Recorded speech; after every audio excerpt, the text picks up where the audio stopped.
Please remember we have a dinner with the CEO of Cozy Homes, Uche said, blowing a kiss to her husband before hanging up, or so she thought. She dropped the phone on the bed and rushed to the bathroom to turn off the running tap. When she returned, she heard a voice. Her husband was still talking, but the warmth was gone. His tone was cold, like ice. She realized the call was still active. As she reached down to end it, she heard the one statement that would shatter her world forever. The dinner is at 7. I want her gone the moment we arrive. Make sure it looks like a robbery gone wrong. I want just a single strike to my upper body. Make sure it's a flesh wound. Do not miss your chance. Everything must look perfect. This is African Folktales with Nsinem. Listen to this story where nothing is what it seems. Vivian and Peter had met at Harvard Business School and developed a strong bond that only grew stronger with each passing day. These were not your regular village love stories. This one came with degrees, accents, and expensive suits. After their wedding, Vivian took in, but their joy was cut short when she went into premature labor. Everything went terribly wrong, and within a short time, Vivian's life was hanging by a thread. Their little princess was born 2 months early, but Vivian slipped into a coma that lasted 3 weeks. Peter cried, prayed, and cried again, because at that point, even money could not solve that kind of problem.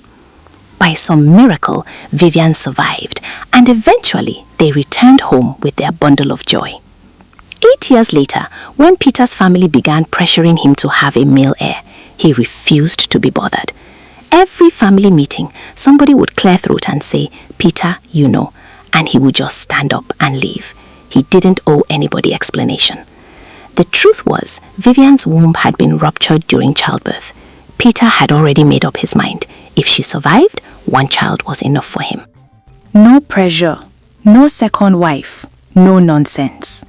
Uche was the light of her parents' lives.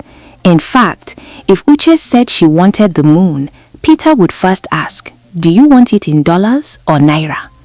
Though Vivian and Peter were multi-millionaires, their greatest treasure was their daughter. After completing her MBA at Harvard Business School, Uche returned home with a suitor, and that was where the problem started. The moment Peter saw the young man, his expression changed immediately. His hair was in braids, fine, manageable, but the nose ring, that one finished Peter completely. He stared at the boy from head to toe like customs officer inspecting contraband. "Uche, is this a joke or you're actually serious?" he asked under his breath. Because in his mind, this was not a son-in-law. This was a walking billboard. Peter didn't hide it, not even a little. From the moment Uche introduced him, the atmosphere in the room changed. The air became tight, the kind of tight that makes even the air conditioner feel like it's not working. "Dad, this is Cairo," Uche said, smiling, clearly proud. Peter didn't smile back. He simply looked at the young man slowly, from his braided hair down to his shoes, then back up again. Silence. The kind of silence that can make a grown man forget his own name. Peter did not embarrass her, at least not openly.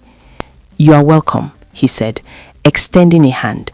His tone was polite but cold, the kind of politeness that had distance inside it. Cairo noticed immediately, but he kept his composure and shook Peter's hand firmly. "Good afternoon, sir." Peter nodded once, already withdrawing his hand like he had touched something he wasn't sure about. "Sit," he said. They sat. A few seconds passed.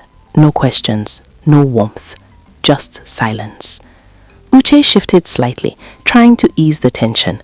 "Dad, Cairo just got back from Lagos this morning." "I see," Peter cut in calmly, not even looking at Cairo. That was all. No follow-up, no interest. The conversation struggled for a few more minutes, with Uche doing most of the talking while Peter gave short, uninterested responses. Soon enough, Peter stood up. "Excuse me, I have a call to take." And just like that, he walked out, leaving behind an atmosphere that said everything he didn't speak. Later, inside Uche's room, Cairo sat at the edge of the bed, quiet for a moment. Then he let out a small breath. "I don't think your father likes me," he said honestly. Uche turned to him quickly. No, don't say that. Uche, he gave a small, knowing smile. I've met enough people to recognize when I'm not welcome. She moved closer and sat beside him. It's not that he doesn't like you, she said softly. He just doesn't know you yet. Cairo raised a brow slightly. That's your defense? She smiled, trying to lighten the mood. Yes, and I'm serious. Once my dad gets to know you, he will like you. She paused, then added playfully, in fact, he might even love you more than I do. Cairo chuckled softly. That would be a miracle. It will happen, she insisted. You just have to give him time. Cairo looked at her for a moment, then nodded slowly. All right, for you, I'll be patient. She smiled, relieved, completely unaware of the storm already building around them. A few minutes later, Uche walked into her father's office without knocking. Dad, we need to talk. Peter didn't look up immediately. He finished signing a document, closed the file neatly, then raised his head. If this is about that young man, I already know what you want to say. Uche folded her arms. Go on, Dad, I'm listening. Peter leaned back in his chair. I don't approve. Just like that. No hesitation, no softness. Uche exhaled sharply. You didn't even try to know him. I don't need to. Why? She demanded. Because I have eyes, Peter replied calmly. And what exactly did your eyes see? She shot back. Peter's expression hardened slightly. I saw a man who does not fit into your life. That's not a reason, she said, frustration rising. That's an excuse. Peter leaned forward slightly. You want reasons? Fine. I do not trust him. Uche shook her head. You don't even know him.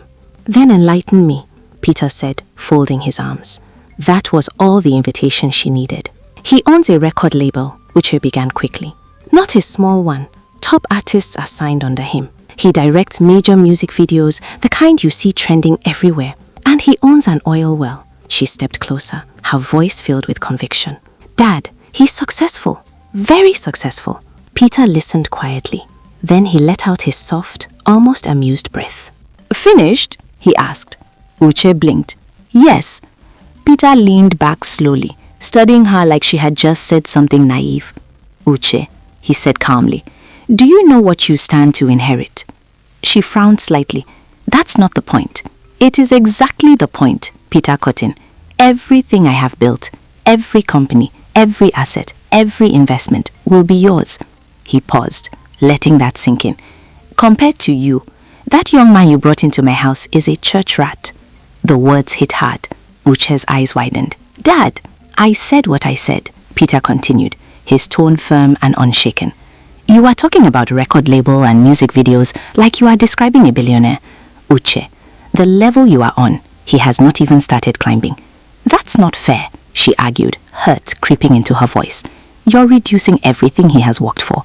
I am not reducing anything, Peter replied calmly. I am putting it into perspective. He is not poor, Uche insisted. I didn't say he was poor, Peter said. I said compared to you, he is nothing. Silence fell. Heavy. Painful. You are judging him because of his looks, Uche said quietly. Peter shook his head slowly. No, I am judging him because I see more than you do. Uche swallowed. And what exactly do you think you see? Peter held her gaze. A man I cannot trust. The words lingered in the air. I'm going to marry him, Uche said finally, her voice steady but emotional. Peter didn't blink. Then you will do it without my blessing. That one broke something. Uche stared at him, hurt written all over her face. You don't mean that. Peter's expression remained firm. Try me. For a moment, neither of them moved. Then Uche turned and walked out, her chest tight, her mind racing. And as the door closed behind her, Peter exhaled deeply. The hardness in his face faded, replaced by something darker. Peter wasn't going to let his daughter marry an opportunist, not on his watch. But if only he knew that interfering in his daughter's life would cause more harm than good. Days later, Uche could barely contain her excitement as she paced around her room, her phone pressed to her ear. Cairo, you don't understand, she said, smiling from ear to ear. My dad invited you to dinner. Dinner? Do you know what that means? She didn't even wait for his response. He never does that. My father doesn't invite people to sit at his table for nothing. This is it. He's finally coming around. There was a brief pause on the other end before Cairo spoke, his tone calm but thoughtful. Or maybe he just wants to observe me more closely. Uche laughed immediately. You and your suspicions. Relax, okay? This is a good thing. Trust me. Cairo exhaled softly. All right, if you say so. I know so, she replied confidently. Just be yourself. That's all you need. That evening, the dining room was set with quiet elegance, the kind that didn't need to announce wealth. It simply existed. Uche sat beside Cairo, her excitement barely hidden, while Peter and Vivian sat across from them. The atmosphere was calm, almost too calm.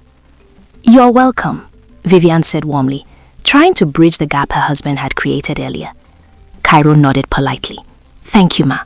Peter said nothing at first. He simply picked up his cutlery. Let's eat, he said. No small talk, no build-up. They began eating. For a moment, the only sound in the room was the soft clinking of cutlery against plates.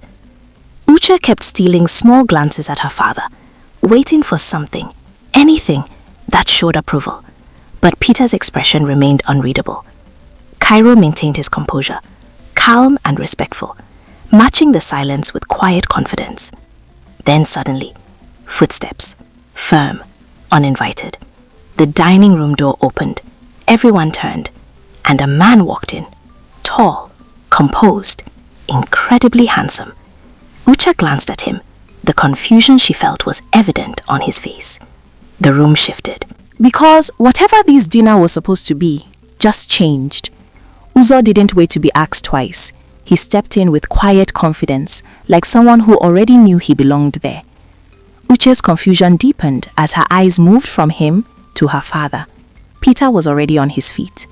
Ah, Uzor, he said, his voice noticeably warmer than it had been all evening. Right on time. Uche blinked. Right on time? You're welcome, Peter continued, walking up to him and shaking his hand with a familiarity that had been completely absent when Cairo arrived. Please join us. Cairo noticed it. The difference. It was impossible to miss. Uche slowly set down her cutlery. Dad, who is this?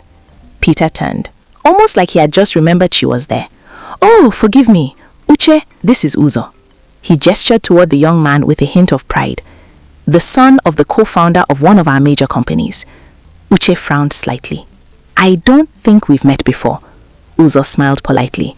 No, we haven't, but I've heard a lot about you.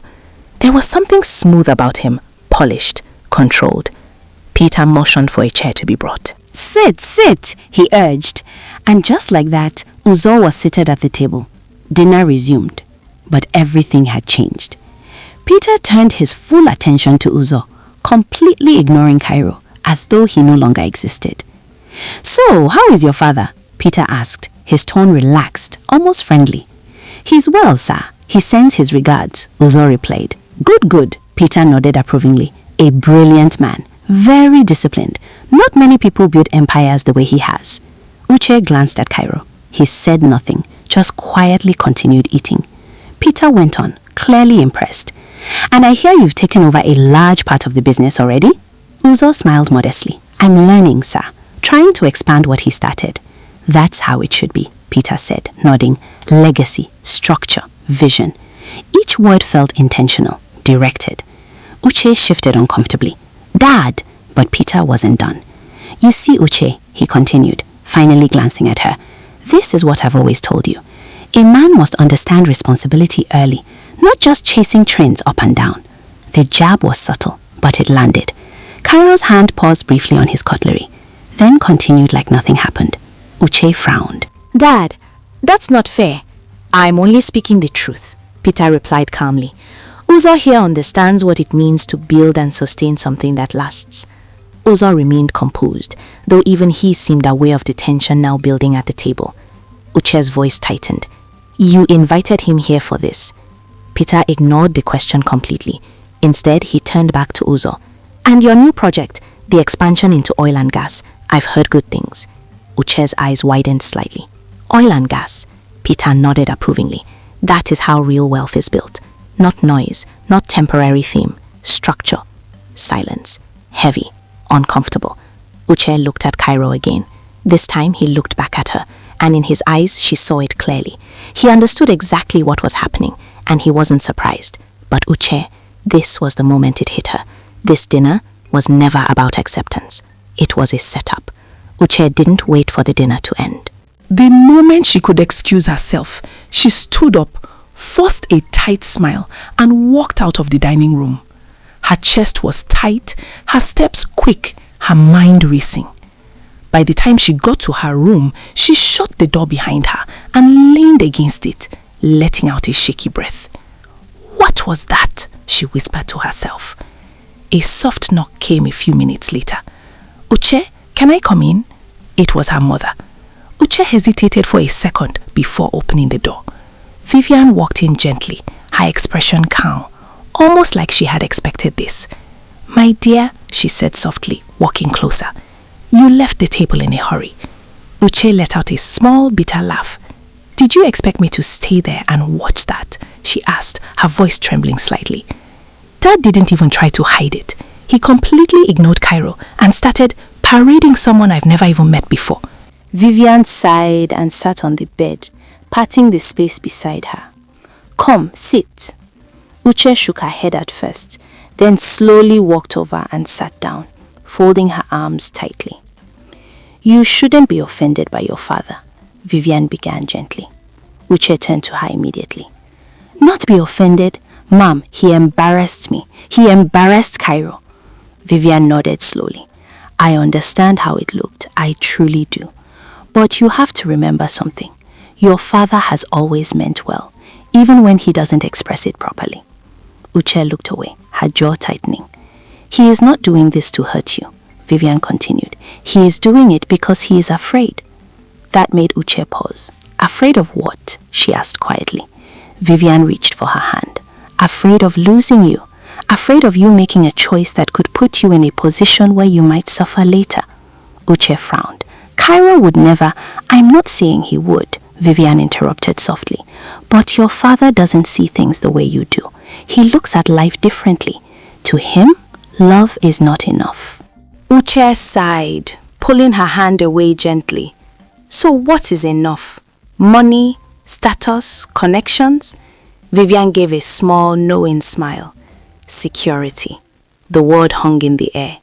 Your father believes that you should be with someone from a family we know, she continued. A family with structure, history, stability.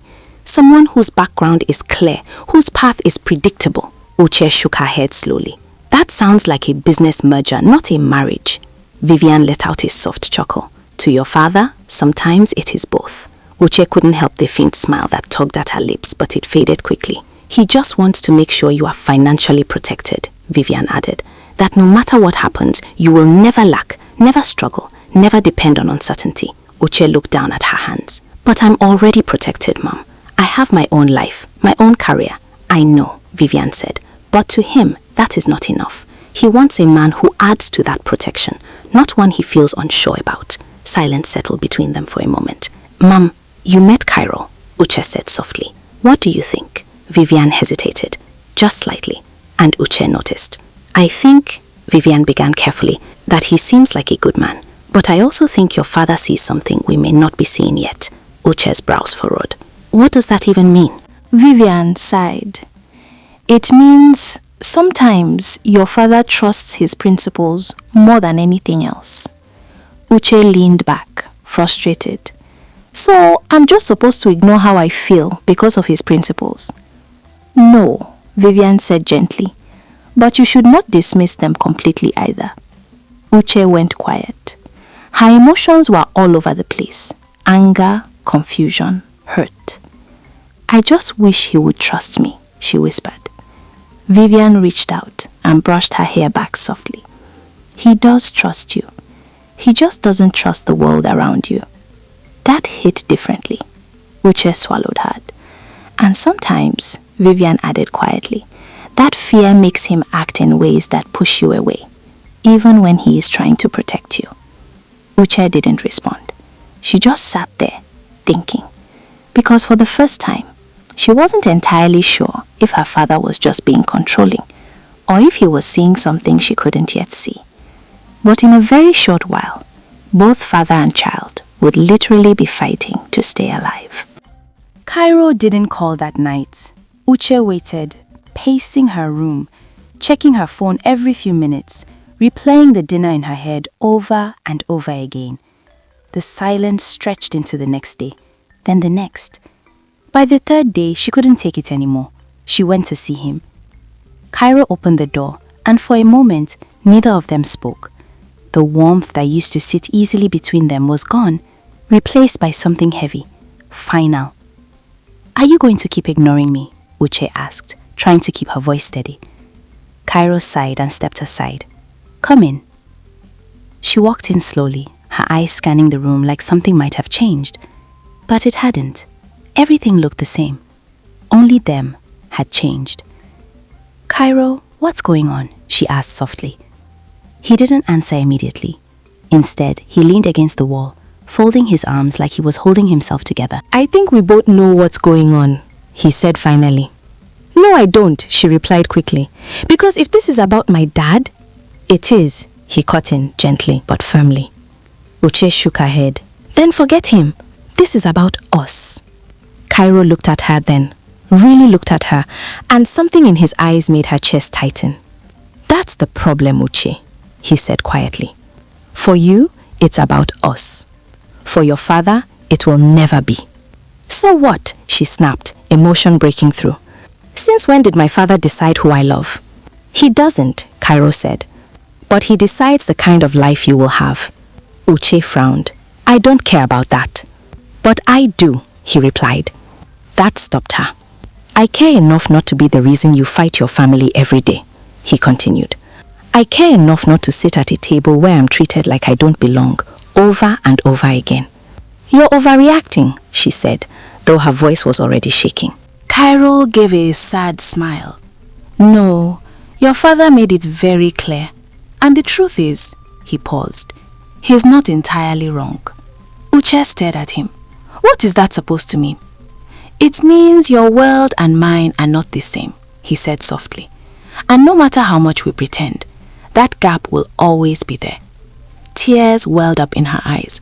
"So that's it? You're just giving up?" "I'm not giving up," he said quietly. "I'm letting you go." The words landed like a blow. "No," she whispered. "No, you don't get to do that." Cairo stepped closer. "Uche, if I stay, I become the man your father warned you about." "You're not that man," she cried. "Maybe not," he admitted, "but I don't want to become him either." Silence. Painful. Final. "I love you," he added quietly, "and that's why I'm walking away." Uche's tears fell freely. "Cairo," but he shook his head gently. "Take care of yourself." And just like that, he was gone from her life. Tell me, would you walk away from a man you love because of a parent's disapproval? Share your thoughts with me in the comments. Back to the story. Uche didn't remember how she got home. She only knew that when she walked into her room, the strength she had been holding on to shattered completely. She sank to the floor, her body shaking with silent sobs. Vivian found her there. "My baby," she whispered, rushing to her side. Uche leaned into her mother, crying. "Mom, he left." Vivian held her tightly. "I know. It hurts," Uche cried. Vivian closed her eyes briefly. "Sometimes, what hurts the most is what saves us. It doesn't feel like it, I know. But one day, you will understand. This is for the best." Days turned into weeks. The house slowly returned to normal, but Uche didn't. She became quieter, distant. And then, Uzor stepped in. It stirred her gently. A call here, a message there. "Good morning, Uche. Don't forget to eat. Take a break." At first, she ignored him. Then she replied. Then she smiled. Uzor was patient, careful, intentional. He didn't rush her. He understood her.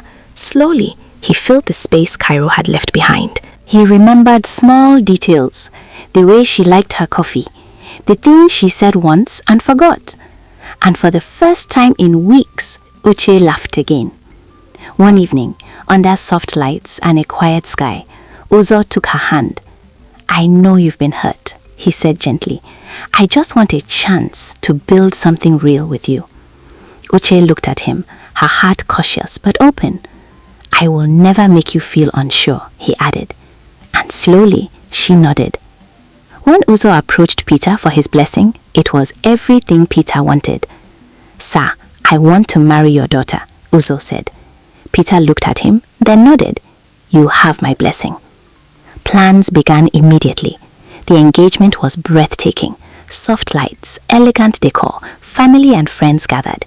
Uche stood at the center, beautiful, composed. Uzor went down on one knee, holding out the ring. "Uche, will you marry me?" Time paused. Then she smiled. "Yes, yes, I will." Applause filled the air. Her parents beamed with pride. Everything looked perfect. Everything felt right. But deep down, in a place she couldn't explain, something still felt unsettled. The wedding was everything people would talk about for years. Lagos stood still for it.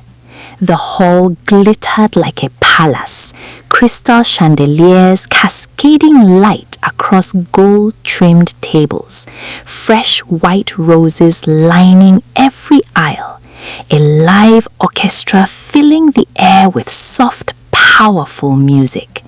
Influential guests, business moguls, politicians, everyone was there. Uche looked like royalty in her flowing ivory gown, every step she took graceful, every smile perfectly placed. Uzor stood at the altar, eyes fixed on her like she was the only person in the world.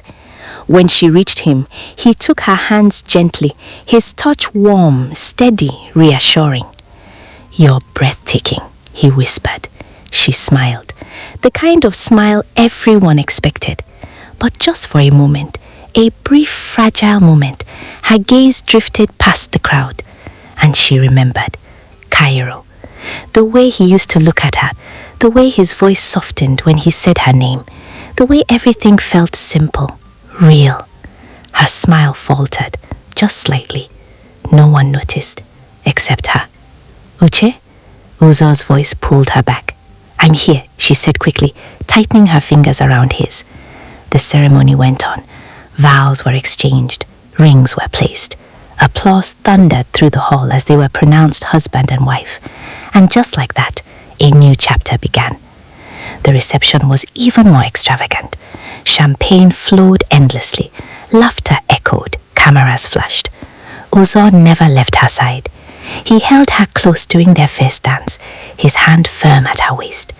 "You're mine now," he murmured softly into her ear, his tone filled with something deep, possessive, but gentle. She leaned into him, trying to believe it, trying to feel it. But deep down there was something about Uzor that terrified her, but she just couldn't understand why. Because Uzor seemed perfect for her too. Perfect. That night, after the guests had gone and the noise had faded, Uzor showed her a different kind of love. Soft, intentional.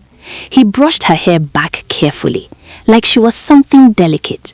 He kissed her forehead before her lips. He listened when she spoke, even when she didn't say much at all. "I'm going to take care of you," he promised. And he did. In the weeks that followed, Uzor became everything she needed him to be. He sent her flowers, sometimes twice a day, left handwritten notes where he knew she would find them, took her on quiet getaways away from the noise of the city. He learned her silences and filled them with comfort, not pressure. Slowly, Uche began to breathe again. She laughed more, she slept better. She allowed herself to settle into this new life. And for the first time since Cairo left, she stopped looking back. 3 months passed like a dream. Until one morning, everything shattered. It started with a phone call. Uche was in the living room when her mother's scream tore through the house. "Uche!" She ran. Vivian stood in the middle of the room, trembling, her phone shaking violently in her hand. "What happened?" Uche asked, her heart already racing. Vivian couldn't speak. She just handed the phone to her.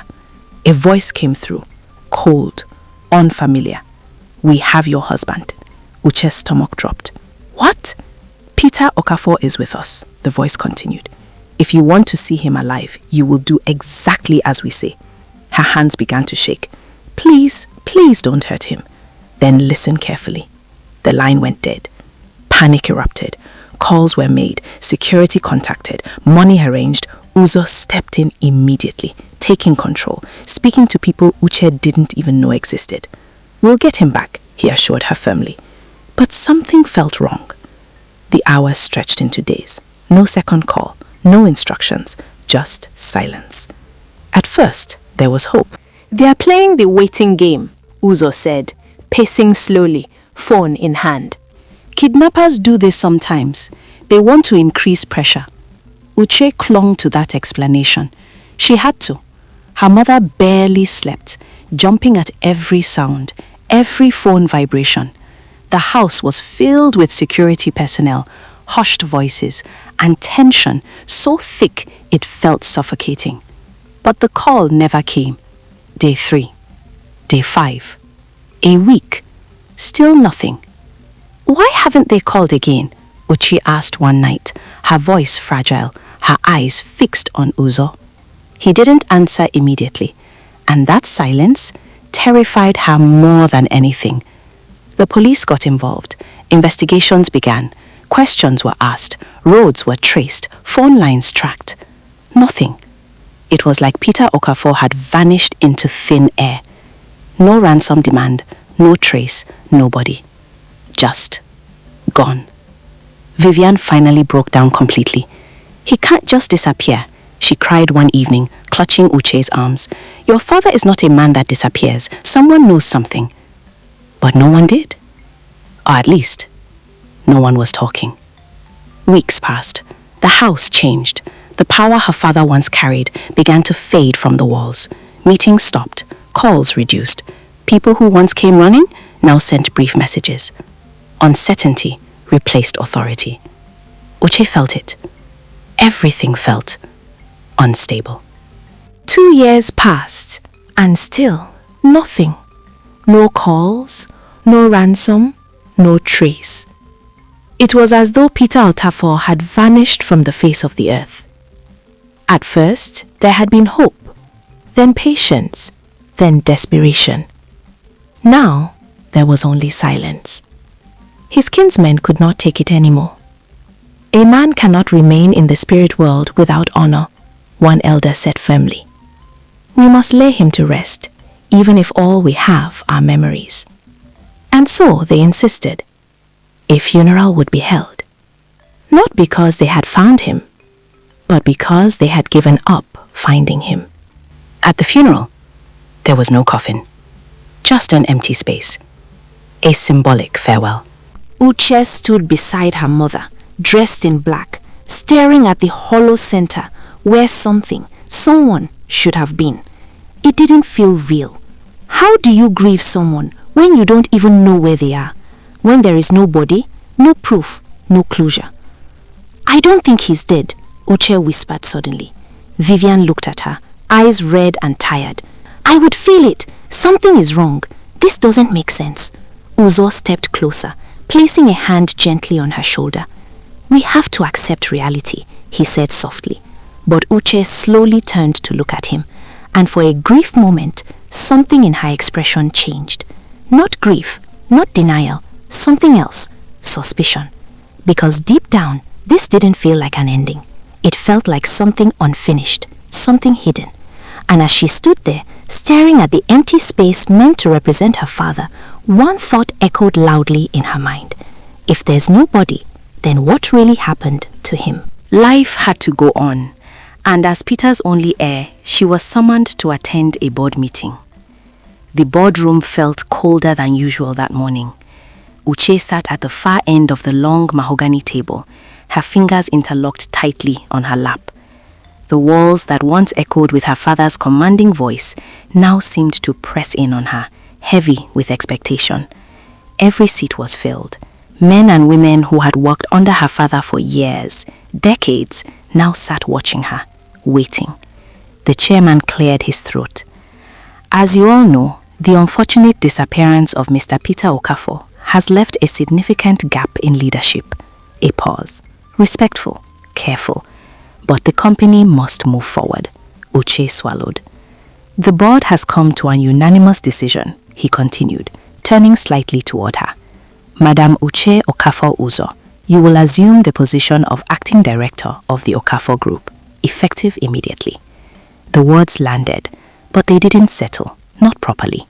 Acting director. Huh? A soft murmur of approval moved around the room. A few nods, a few polite smiles, but Uche felt none of it. Her heart pounded loudly in her ears as all eyes shifted to her. She forced herself to stand. Thank you, she began, her voice calm, but only just. I will do my best to uphold everything my father built. It sounded right. It sounded strong. But inside, she felt like she was standing on unsteady ground. The meeting continued. Figures, projections, strategies, but most of it blurred together. Because for the first time in her life, there was no one to turn to at the head of the table. No one to take over. No one to guide her. Just her.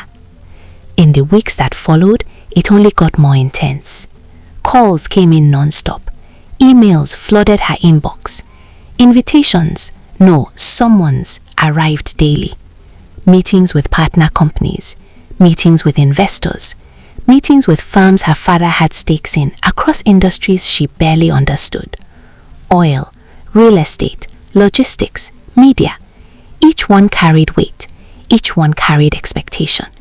And one by one, they were handed to her. You're now the primary representative of your father's shares. You'll be attending in his place moving forward. We'll need your approval on major decisions. Every room she walked into felt the same. Eyes on her, measuring her, comparing.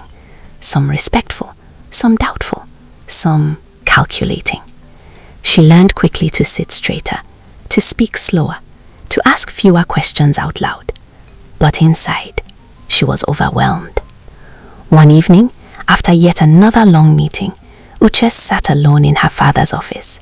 His chair, his desk, his silence.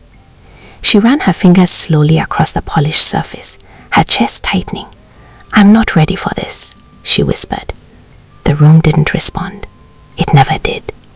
She leaned back, staring at the ceiling, exhaustion settling deep into her bones. Every decision felt too big. Every responsibility too heavy. Every step uncertain. It was like wearing a crown that didn't belong to her. Like walking in shoes far too big. And no matter how tightly she tried to hold everything together, there was a quiet fear growing inside her. What if she couldn't fill them? What if she failed? What if someone was waiting for her too? Then one day, out of nowhere, Uzor suggested Uche hand over the reins of all her father's companies to him, so that he could help her handle everything, because obviously she was overwhelmed. Uche immediately responded that it was her father's lifelong dream of handing over his companies to her. I will make Daddy proud, Uche said, and Uzor let go. But the thought had been planted. For the first time in months, joy returned quietly.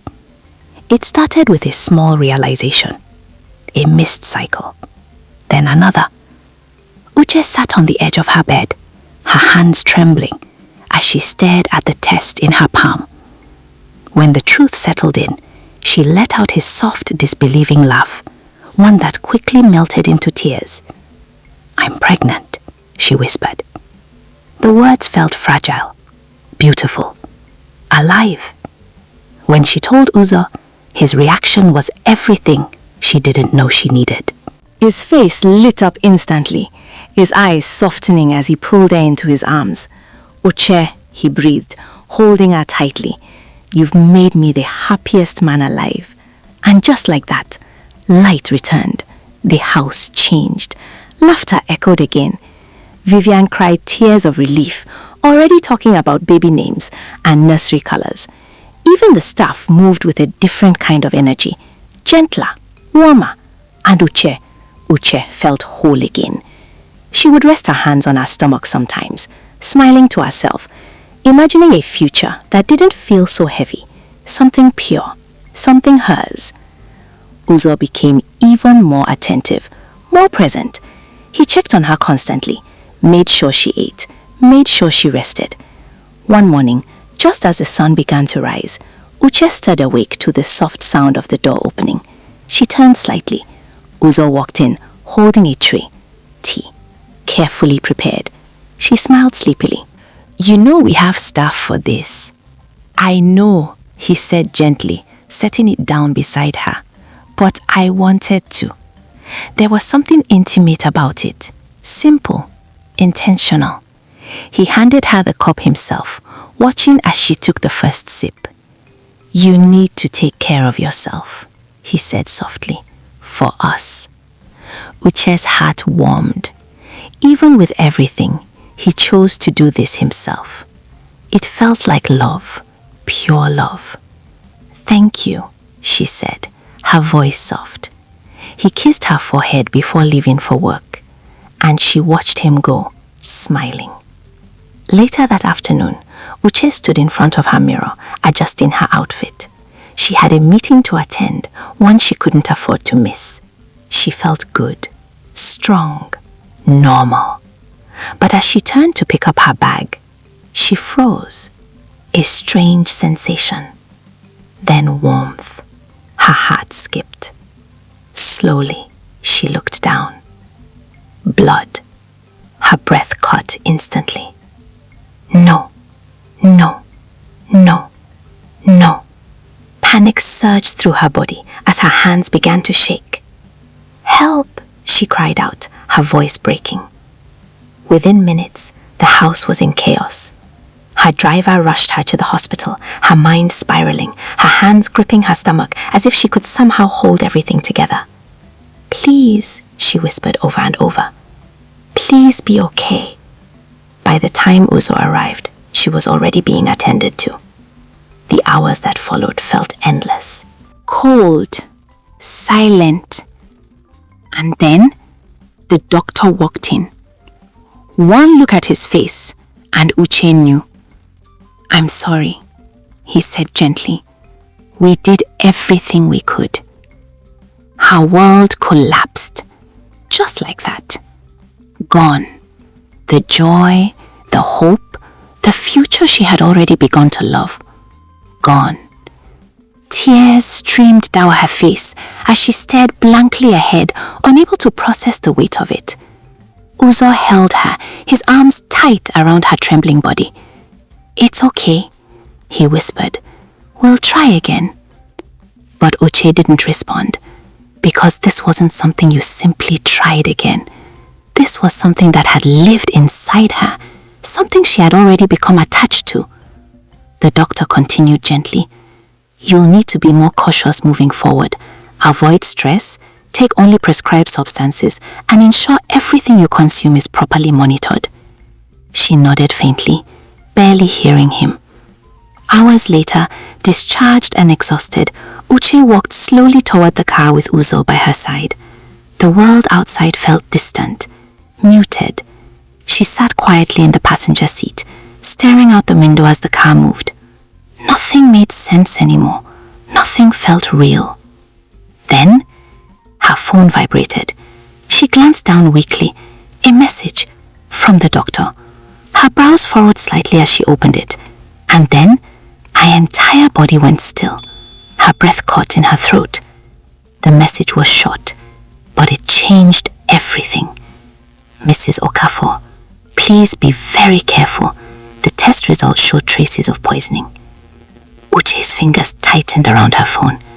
Slowly, very slowly, she turned her head and looked at Uzor, sitting right beside her. A warm shout-out goes to Antoinette, watching from South Africa, Sheila, watching from USA, and Jennifer, watching from Memphis, Tennessee. Leave me a comment telling me your name and where you're watching me from. I'll love to give you a shout out in my next video. Back to the story. On a day that started off like every other day, Uche called her husband to remind him of a meeting they were supposed to have together. Please remember we have a dinner with the CEO of Cozy Homes, Uche said, blowing a kiss to her husband before hanging up, or so she thought. She dropped the phone on the bed and rushed to the bathroom to turn off the running tap. She had wanted to soak in a warm bubble bath. When she returned, she heard a voice. Her husband was still talking, but the warmth was gone. His tone was cold, like ice.